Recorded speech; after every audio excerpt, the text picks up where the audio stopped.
On June 30th, the U.S. Supreme Court ruled against President Joe Biden's student loan debt relief plan. The justices said the president didn't have the authority under the 2003 law under which the plan was designed. That was the HEROES Act, that Higher Education Relief Opportunities for Students Act. The act says the government can provide relief to recipients of student loans when there is a national emergency.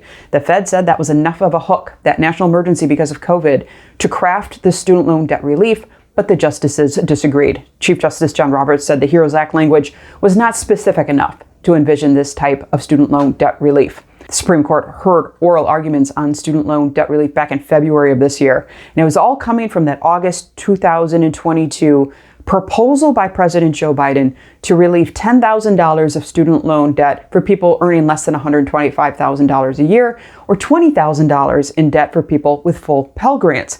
The application went live back in October, but no debt relief was granted until this made its way through the courts.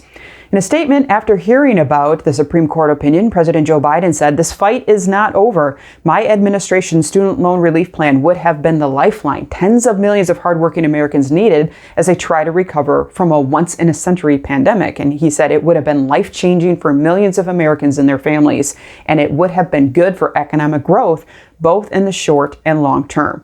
So what's next? Well, the administration, upon learning of the Supreme Court's decision, got right back to work and initiated a rulemaking process using a different federal law, the 1965 Higher Education Act.